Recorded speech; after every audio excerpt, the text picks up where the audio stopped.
Hello বন্ধুরা, welcome back to my channel. আমি ইন্দ্রানিয়া তোমাদের সামনে অনেক দিন পর নিলাম একটা নতুন বড় ব্লগ। একটু দেখো স্কিপ না করে। তো এই মুহূর্তে আমরা এসে পৌঁছেছি all India forward block Bengal committee, যেটা সিআর এভিনিউতে হেমন্ত বসু ভবনে। আজকে আমার শাশুড়ি মায়ের আমার শাশুড়ি মায়েদেরই একটা গ্রুপেরই, আমিও সেই গ্রুপে যুক্ত আছি কিন্তু অতটা অ্যাক্টিভ নই। তো ওনাদেরই গ্রুপে সাগরিকা কৃষ্টি সংসদের পক্ষ থেকে শারদ সংখ্যা ষষ্ঠ বার্ষিকী শারদ সংখ্যা মোড়ক উন্মোচনের এই অনুষ্ঠানে আমরা এসে পৌঁছেছি। এই অনুষ্ঠানটি হবে হেমন্ত বসু ভবনেরই একটি সভাগৃহে, নলিনী গুহ সভাঘরে। তো দেখো, গেট দিয়ে ঢুকেই তো এখানে দেখতে পাচ্ছ নেতাজি মূর্তি এবং আরও হেমন্ত বসুর মূর্তি, সব মূর্তিগুলো রয়েছে। আর বাইরে দেখো সিআর এভিনিউ রাস্তাটা দেখাচ্ছি, এখান দিয়ে তো গাড়ি চলাচল করছে। তো আমরা এবার সিঁড়ি দিয়ে উঠে যাব ওপরে। দোতলায় হচ্ছে নলিনী গুহ, বিপ্লবী নলিনী গুহ সভাঘর। ওখানেই হচ্ছে অনুষ্ঠান অলরেডি শুরু হয়ে গেছে। সকাল 11টা থেকে শুরু হওয়ার কথা, তো আমাদের একটু আসতে দেরি হয়ে গেল। স্বাভাবিকভাবে অত সকালবেলা এসে পৌঁছানোটা যেহেতু সম্ভব হয় না।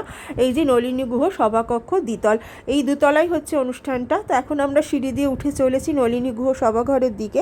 প্রোগ্রাম শুরু হয়ে গেছে, অনুষ্ঠানে মাইকের আওয়াজ আমাদের কানে আসছে।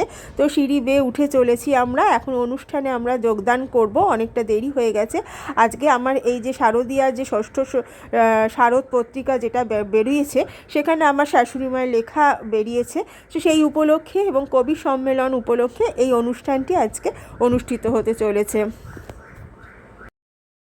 তো দেখতেই পাওয়া যাচ্ছে পেছনে ব্যানার টাঙানো আছে, শারদীয়া কৃষ্টি সংসদের পক্ষ থেকে অনুষ্ঠানটি হচ্ছে। এবং এখানে দেখো অনেক বিপ্লবী এবং অনেক কি বলবো স্বাধীনতা সংগ্রামী, এছাড়া পিছনে কবিগুরু রবীন্দ্রনাথ ঠাকুরের একটি মূর্তি আছে। আর এই যে স্রোতস্বিনী সাগরিকা, এরই পক্ষ থেকে এটি উদযাপিত হচ্ছে এখানে। এটা হচ্ছে একটি ফেসবুকের সাহিত্য গ্রুপ। আর এই যে আমার শাশুড়ি মা, উনি এসছেন, ওনারই লেখা বেরিয়েছে। আমি এবারে কোনো লেখা দিইনি এখানে, আমি গতবারে দিয়েছিলাম, তবে এটা পত্রিকাতে না, একটি বই মানে গল্প সংকলন বলে একটি বই বেরিয়েছিল, তার মধ্যে আমি আমার দুটো গল্প লেখা দিয়েছিলাম, এবারে আর দিয়ে উঠতে পারিনি। তো এখানে এসে দেখছি অনেক অনেক গুণী ব্যক্তির সমাহার, একেবারে চাঁদের হার যাকে বলা যায়। সাংবাদিক বরুণ চক্রবর্তী থেকে শুরু করে জয়দীপ চ্যাটার্জি, মানে বঙ্কিমচন্দ্র চট্টোপাধ্যায়ের উত্তরসূরি উনি। তো সেই অনেক অনেক গুণীজনের সমাহার, কবি সুশান্ত ঘোষ, এছাড়াও রয়েছেন আরও অনেক গুণী ব্যক্তি। সবার নাম অতটা এই মুহূর্তে মনে না থাকলেও যতজনের নাম মনে আছে তোমাদের সামনে বললাম। আর যিনি রয়েছেন, যার আমন্ত্রণে আমরা এখানে এসে উপস্থিত হয়েছি, তিনি হলেন মিঠু ব্যানার্জি, শ্রীমতী মিঠু ব্যানার্জি, যিনি এই স্রোতস্বিনী সাগরিকা বা সাগরিকা কৃষ্টি সংসদের উনি সম্পাদিকা। এত ভালো দিদি বর্ধমানে থাকেন, কিন্তু দিদির আন্তরিকতা আমরা একেবারে আপ্লুত। দিদি আমাকে আলাদা করে আসতে বলেছিলেন যে তুমি এসো অনুষ্ঠানে, লেখা দাওনি তো কী হয়েছে। তো দেখতেই পাচ্ছেন মোটামুটি হল এখন ভর্তি, সভাগৃহ একদম ভর্তি। আর ওইদিকে চলছে বিভিন্ন গুণী ব্যক্তিদের বক্তৃতা এবং তাদের কবিতা পাঠ বা আরও অনেক রকমের চমক এখানে রয়েছে আর কি, যেগুলো তোমরা একটু দেখতে থাকো, তাহলে দেখবে তোমাদের খুব ভালো লাগবে। আশা করি এই ভিডিওটা স্কিপ না করে দেখো, আর ভালো লাগলে লাইক কমেন্ট শেয়ার করো। আর আমার চ্যানেলটিকে যারা সাবস্ক্রাইব করোনি তারা প্লিজ সাবস্ক্রাইব করে অল বাটনটিকে প্রেস করে রাখো, যাতে সমস্ত নোটিফিকেশান তোমাদের কাছে পৌঁছয়। আর কিছু নতুন করে বলার নেই, একটু অনুষ্ঠানটা আমরা দেখি, চলো।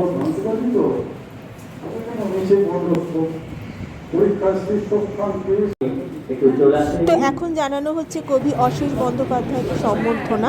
অ্যাকচুয়ালি ওখানে অনেক ফ্যান চলছিল, তো ফ্যানের আওয়াজে সাউন্ড সিস্টেমটা একটু সমস্যা করছিল, তাই জন্য ভিডিওতে হয়তো খুব প্রপার সাউন্ড শোনা যাবে না, একটু তোমরা কষ্ট করে শুনো। আর ইনি রয়েছেন এই যে জয়দীপ চট্টোপাধ্যায়, যার কথা বলছিলাম, কবি সুশান্ত ঘোষ, মেরুন কালারের পাঞ্জাবি পরে। আর রয়েছেন বিশিষ্ট ছড়াকার কবি বকুল বৈরাগী। এখানে যিনি বক্তৃতাতে রয়েছেন, যিনি সঞ্চালনা করছেন, তিনি হচ্ছেন আজমত শেখ। মুহূর্তের সম্বর্ধনা জ্ঞাপন করা হচ্ছে আকাশবাণীর একজন বিশিষ্ট গায়ক, তিনি হচ্ছেন শ্রী সমরেশ চক্রবর্তী মহাশয়কে। তিনি এখন আজকে ওনার গলা খুবই খারাপ এবং ওনার অনেকও বয়স হয়েছে, তো বয়সজনিত কারণে উনি আজকে গান গেয়ে উঠতে পারেননি, আমাদের গান গেয়ে শোনাতে পারেননি, তার জন্য উনি দুঃখ প্রকাশ করেছেন। আর এই যে রয়েছেন উত্থানপতি বিজলি মহাশয়, উনিও একজন কবি। ওনার এই দীপাবলিতে বাজির শব্দে একটি কানের শ্রবণ শক্তি উনি হারিয়ে ফেলেন। এই 2024-এর মানে এই যে গত মাসে আমাদের যে দীপাবলি গেল, সেই কালী পুজোর রাতে উনি ওনার বাড়িতেই এমন বাজির শব্দ হয়, তার ফলে উনি ওনার একটি কানের শ্রবণ শক্তি হারান। আর তার সাথে এখন কবি অশেষ বন্দ্যোপাধ্যায়কেও সম্বর্ধনা দিচ্ছেন বিশিষ্ট ছড়াকার বকুল বৈরাগী মহাশয় আর শ্রীমতী মিঠু ব্যানার্জি, সাগরিকা কৃষ্টি সংসদের সম্পাদিকা মিঠু ব্যানার্জি।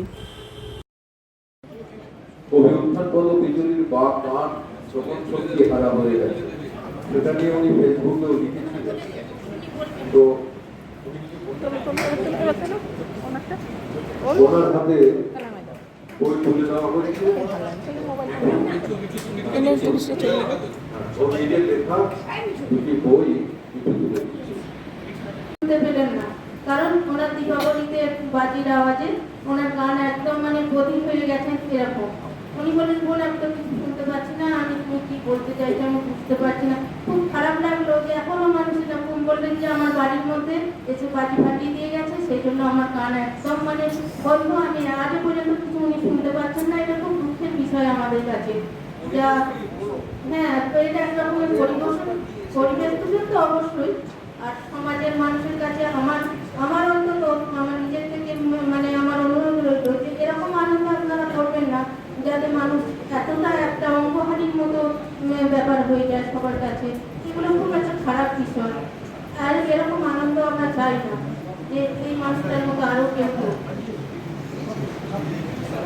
অনেকগুলো বই আছে, এটা বলার কথা নয়, তবু বলছি 130টা বই সম্পাদিত, নিজের লেখা ছড়ার বই, নিজের কবিতার বই এবং অন্যান্য বড় প্রকাশকের হাত দিয়ে।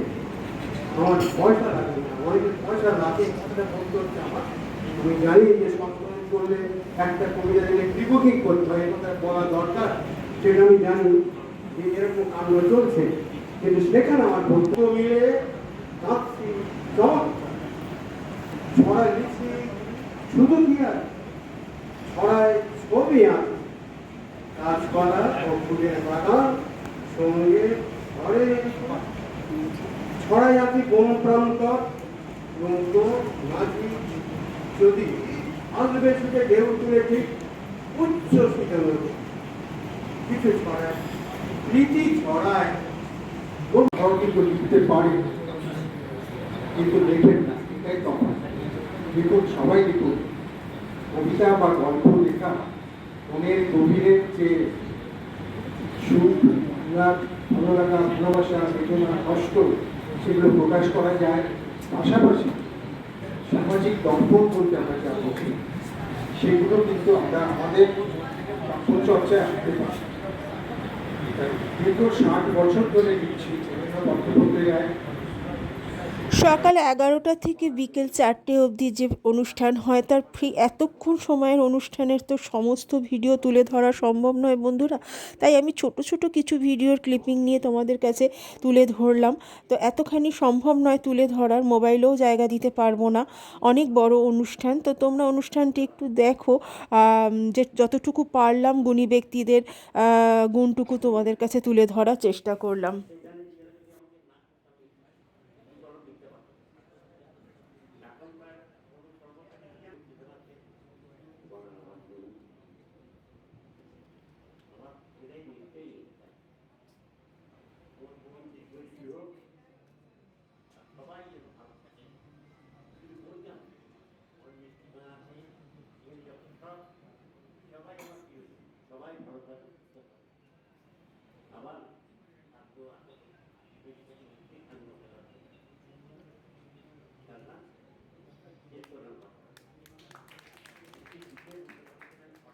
কষ্ট করেছেন, এই আমাদের এই সভায় যোগদান করেছেন আপনি।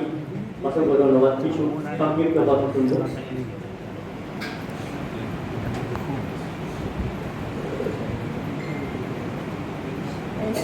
আমি যখন প্রথম কলকাতাতে এসেছি 18 সালে, ভালো করে বাংলা বলতে পারতাম আসছে। আজকে আমি মনে হয় আপনাদের মতনই বাংলা বলতে পারি, এবং আজকে এই মঞ্চে উপস্থিত থাকতে পেরে খুব গর্ববোধ হচ্ছে। আমি যখন বাইরে ছিলাম, ওখানে আমার ঘরের ছেলেমেয়েরা বলতাম বাংলায় কথা বলে, বাঙালি হিসেবে গর্ববোধ করে নিজেকে। তো আমার ছেলেরাও যদি এখানে থাকতো, ওরাও বাংলায় কথা বলে, এবং ঘরের বাইরে গিয়ে তখন অন্য ভাষায় কথা বলে, কিন্তু ঘরে তো আমরা বাংলায় কথা বলি। বাইরে থাকার পরে এখানে এসে এদের সাথে কি করে মানাবো, তারপর আমি আবৃত্তি চর্চার মধ্যে থেকে এতটাই ভালো বাংলা বলতে পারছি, বা আপনাদের মনে হবে না হয়তো যে আমি মানে প্রবাসী বাঙালি। তো আমি বেশি কিছু গুছিয়ে কথা বলতেও পারি না আপনাদের মতো সুন্দর করে। তো আমি একটা কবিতা আবৃত্তি করছি। মুছে যায় সব অন্ধকার, শির দ্বারা সব বজ্র কণ্ঠ উচ্ছ্বসির, জানলে মানুষ নর পিশাচেরা লুকায় মুখ, গ্রাম ও শহর গর্জে ওঠে। জানলে মানুষ আগুন বসাল সব দিকে, অনাচারের দুর্গ প্রাচীর ধ্বংস হয়, ঘরের দুর্গা আজ আকাশের নিচে বিচার চায়, বাঁধ ভাঙে ঢেউ জনতার স্রোত দুর্নিবার। জানলে মানুষ মানবিকতার ওরে নিশান, প্রগতির আলো জ্বলিত, সংগ্রামী প্রাণ শিক্ষার আলো জ্বালিয়ে যাক। আর এরই মাঝে একটু নাতির সাথে ঠাকুমার আর বিশিষ্ট ছড়াকার বকুল বৈরাগীর একটু ফটো সেশন হয়ে গেল, সঙ্গে আমিও ছিলাম। আর ওদিকে তো অনুষ্ঠান একেবারে জোর কদমে জমে উঠেছে, আরও অনেক কিছু চমক বাকি আছে। তো তোমরা সঙ্গে থাকো, একটু দেখতে থাকো।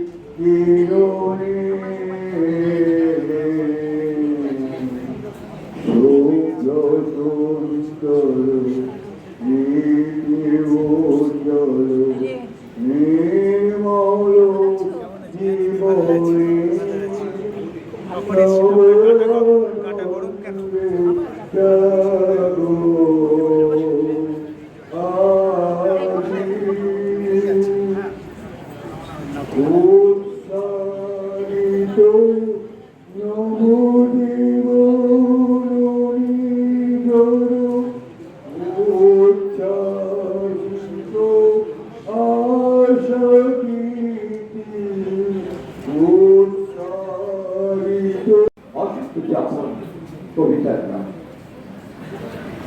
ভালো থাকা, সেও কি এক নির্দয় গভীর অসুখ, জীবন টেনে ধরে রোদ্দুর তৃষা, সুখ মায়া। তাই তো তোমায় শুধায় অশ্রু জলে, যাহারা তোমার বিষয়েছে বায়ু, নিভায়েছে তব আলো, তুমি কি তাদের ক্ষমা করিয়াছ? তুমি কি এসেছো ভালো? করবো না, আমার বুঝতেই পারছেন পেশাগত ব্যস্ততা রয়েছে। তো পেশাগত ব্যস্ততার কারণে আমি সবার কাছ থেকে অনুমতি চেয়ে নিচ্ছি, আমাকে যেতে হবে।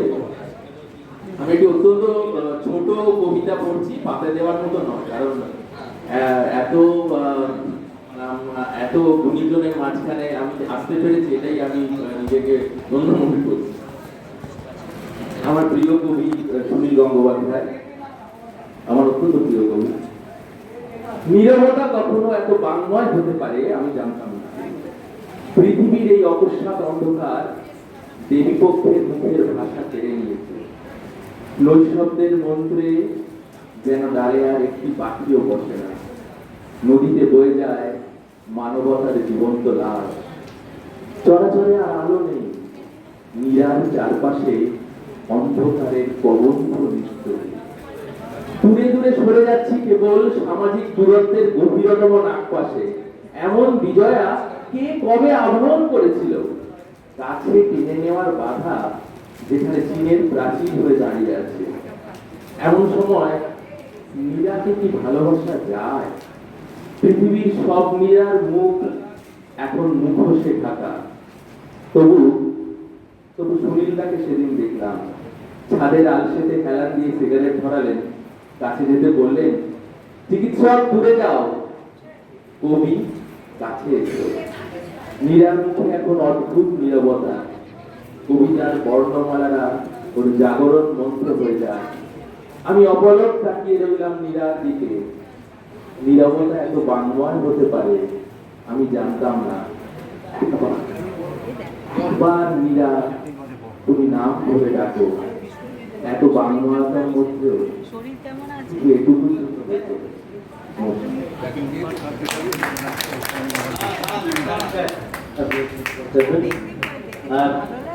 খুব সুন্দর ডাক্তারবাবু একটি আবৃত্তি করলেন, পাঠ করলেন, অসংখ্য ধন্যবাদ। তবু প্রেম বেঁচে থাকে, তবু ভালোবাসা অনির্বাণ জ্যোতি হয়ে জ্বলে। এত হারানোর মাঝেও কোথাও একটা আশা আমাদের অন্তরকে প্রজ্বলিত করে। আমরা ডাক্তারবাবুকে আমাদের সঙ্গে একটু উপহার প্রদান করছি। বিশিষ্ট ব্যক্তিবর্গ রয়েছেন মঞ্চে। ধন্যবাদ স্যার, আপনি ভালো থাকুন। আর আমাদের প্লাস্টিকের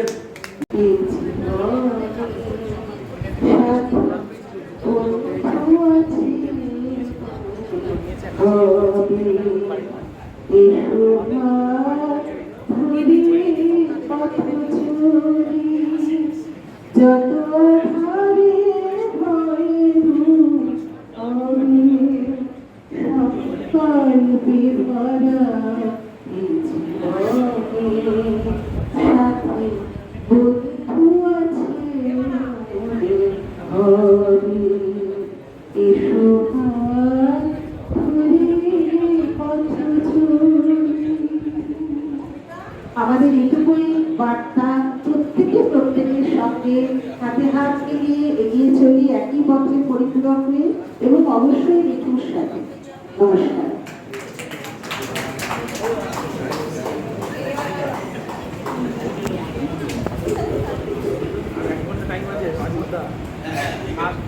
খুব সকাল থেকে অনেকজন অনেক দূর থেকে এর পরবর্তী পর্যায়ে আমার শাশুড়ি মা মানে লেখিকা বা কবি সুমিতা গুহর হাতে বইটি তুলে দেবেন। এবার আমার শাশুড়ি মাকে ওখানে মঞ্চে যেতে অনুরোধ করছিলেন ওনারা। তো দেখতেই পাচ্ছ শাশুড়ি মার হাতে বইটি তুলে দেওয়া হলো। শারদ সংখ্যা ষষ্ঠ বার্ষিকী শারদ সংখ্যা এখানে ওনার লেখা আছে। তো লেখাটা তো আমি এই মুহূর্তে পড়ে পাঠ করে শোনাতে পারবো না তোমাদেরকে। তো এটাই দেখো তোমরা, মেমেন্টোর সঙ্গে বইটি ওনার হাতে তুলে দেওয়া হলো এবং উত্তরীয় পড়িয়ে ওনাকে সম্মান জ্ঞাপন করা হলো।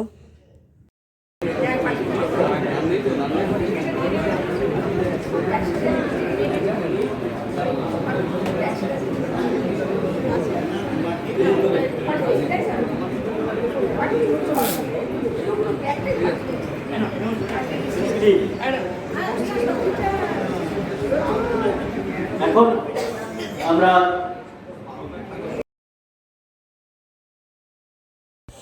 তো অনেকক্ষণ ধরে আবৃত্তি, বইয়ের মোড়ক উন্মোচনের বই প্রদান, মেমেন্টো দান, উত্তরীয়, সম্মান জ্ঞাপন, আবৃত্তি, বক্তৃতা চলছিল।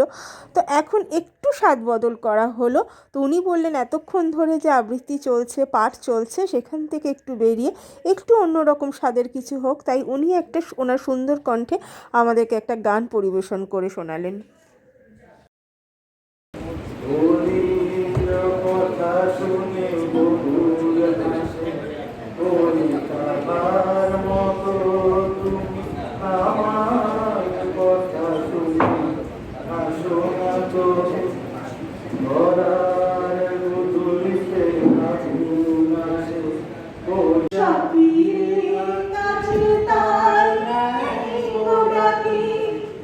যেমন করে সে ভালোবাসে, কই তাহার মতো তুমি আমায় কবুও ভালোবাসো না তো। ওলির কথা শুনে বকুল হাসে, কই তাহার মতো তুমি আমায়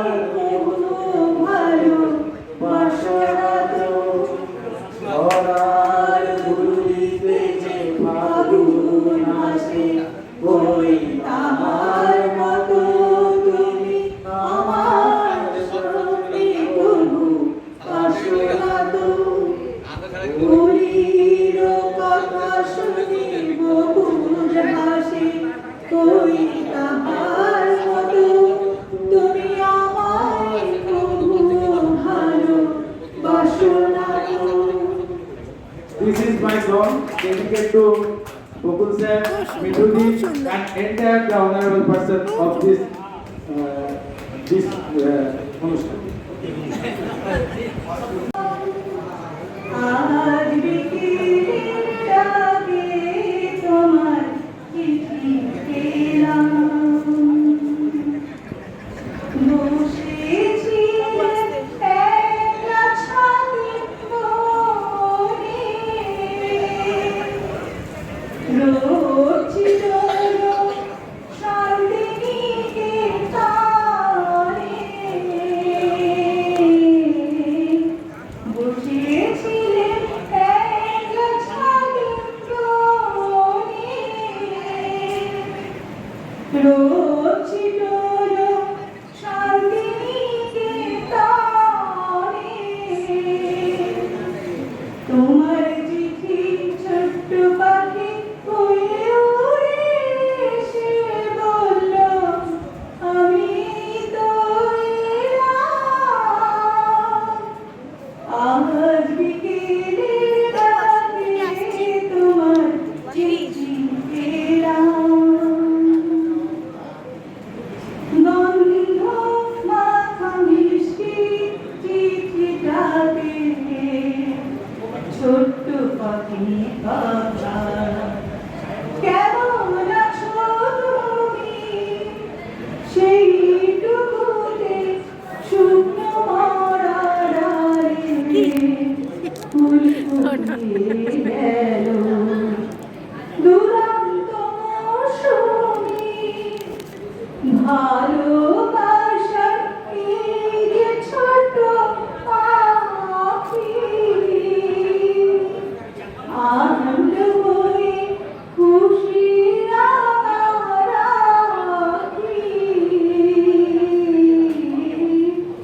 ভালোবাসার এই যে ছোট পাখি, আনন্দ বয়ে খুশি রাখি, আমার মনি বন্ধ সুখে তারি গানের জলে আপনাকে আজ ভাসিয়ে দিলাম। আজ বিকেলের ডাকে তোমার চিঠি পেলাম, আজ বিকেলের ডাকে তোমার চিঠি পেলাম। নমস্কার। এখনো বিকেল হয়নি, সন্ধ্যায় লিপ্ত, শীত ঘুমে আচ্ছন্ন, বৃষ্টি বাতাস ক্লান্ত বড়, একটা লেলিহান শিখার আঁচ পুড়িয়ে দিতে চাইছে সব কিছু,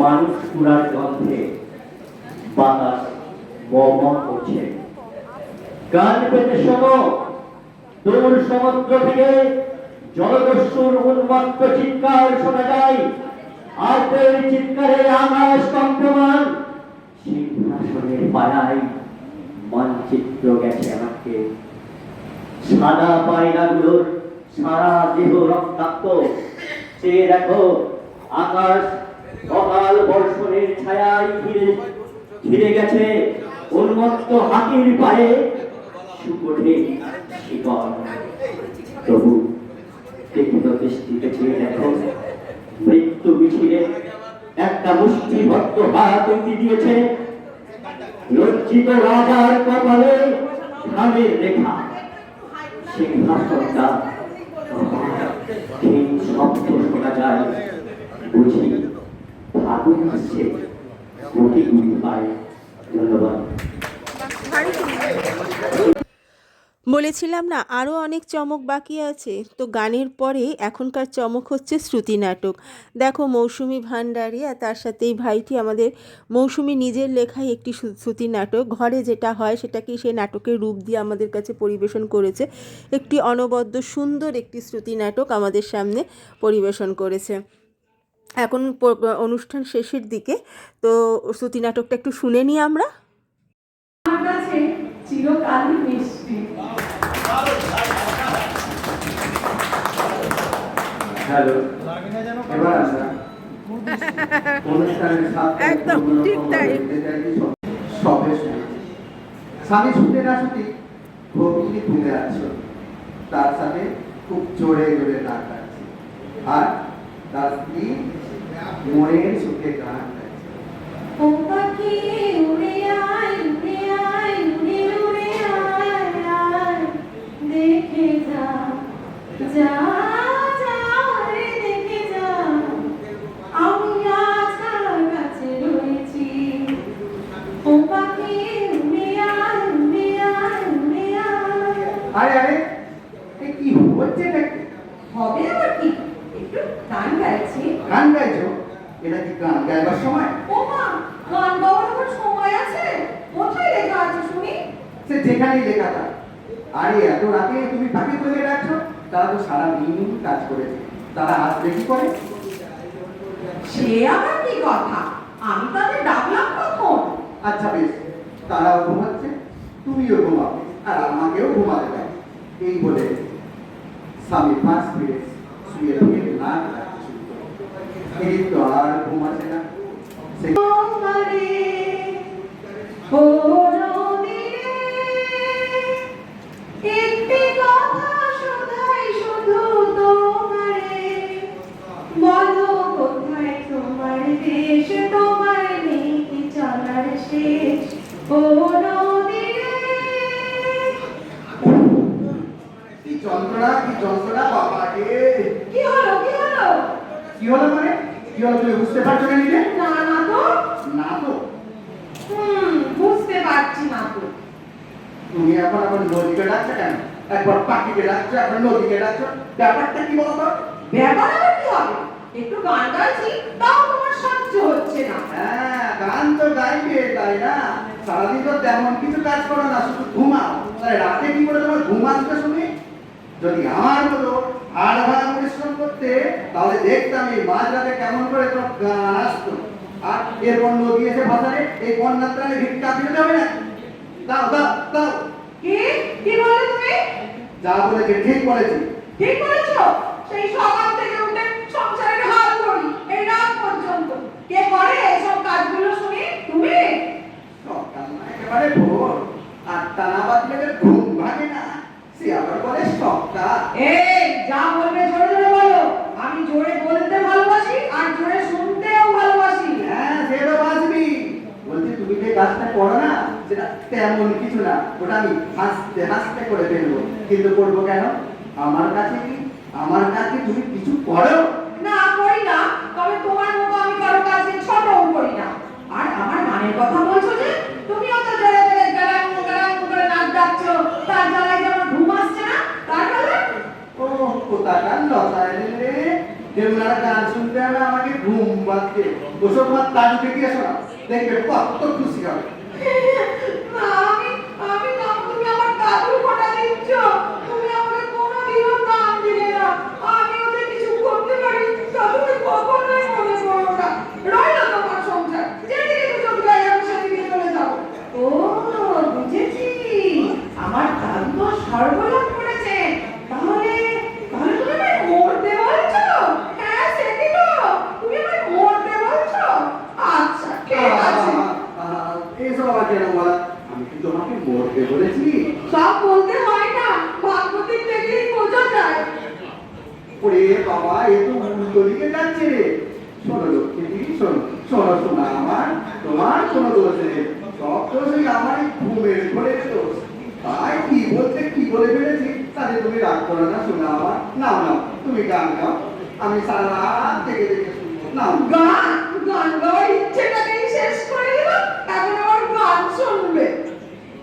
ও আচ্ছা আচ্ছা আচ্ছা আচ্ছা, আমার ঘাট হয়েছে, আর হবে না। এসো, এসো শোনো আমার, তোমার মাথায় আমি বিলি কেটে দিই, আর তুমি একটু ঘুমানোর চেষ্টা করো। এসো। দেবে? তবে তাই দাও, তুমি একটু ভালো। তবে আমার বলতে আমার গায়ে ব্যাগটা দাও তো। হ্যাঁ? কি কি কি বলছো? না না, সেরকম কিছু না। হ্যাঁ, আর চেহারা দেখবি বা কেন? তুমি ঘুমানোর চেষ্টা করো। দিয়ে যে কোন শহরের লাড্ডু, এখন আমি খাই খাই টের পাচ্ছি। নমস্কার। মিশিরার বাঁকা চাঁদ আকাশে, চুপি চুপি বাঁশি বাজে বাতাসে বাতাসে, মিশিরার বাঁকা চাঁদ আকাশে।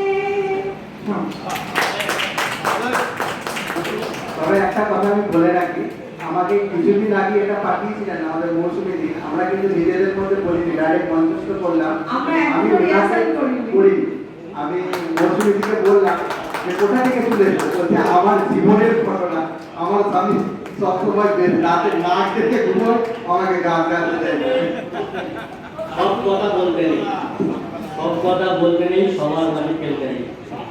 এখন যদি কেউ ভাগ্য বিধাতা পঞ্জাব সিন্ধু গুজরাট মারাঠা দ্রাবিড় উৎকল বঙ্গ বৃন্দ হিমাচল যমুনা গঙ্গা উচ্চল জলধি তরঙ্গ তব শুভ নামে জাগে তব শুভ আশিস মাগে গাহে তব জয় গাথা জনগণ মঙ্গলদায়ক জয় হে ভারত ভাগ্য বিধাতা জয় হে জয় হে জয় হে জয় জয় জয় জয় হে। সকলকে ধন্যবাদ জানাই। আজকে সব শেষে জাতীয় সঙ্গীত দিয়ে এই অনুষ্ঠানে সুন্দর অনুষ্ঠানটির সমাপ্তি হলো। আর আমরাও বেরিয়ে পড়েছি, দেখতেই পাচ্ছ গাড়িতে বসে পড়েছি। এখন আমরা বাড়ি ফেরার পথে। তো অনেকটাই বিকেল হয়ে গেছে, সূর্যও ডুবতে চলেছে, রোদ তো একদমই শান্ত হয়ে গেছে, রোদ নিবু নিবু হয়ে গেছে, আর বেশ ঠান্ডার আমেজ। তো গাড়িতে বসে পড়েছি, বাড়ি যাচ্ছি। এসছি প্রায় 12টার, এখন প্রায় 5:30 বেজে গেছে। খিদেতে পেট প্রায় চুইচুই করছে। তো আমার এই ভিডিওটি তোমাদের কেমন লাগলো একটু আমাকে লাইক কমেন্ট করে জানিও, পারলে শেয়ার করো। আর আমার চ্যানেলটিকে যারা এখনও সাবস্ক্রাইব করোনি তারা প্লিজ সাবস্ক্রাইব করে অল বাটনটা প্রেস করে আমার পাশে থেকো। বাড়ি ফেরার পথে রয়েছি, দেখা হচ্ছে অন্য ভিডিওতে। ততদিন ভালো থেকো, সুস্থ থেকো, টাটা।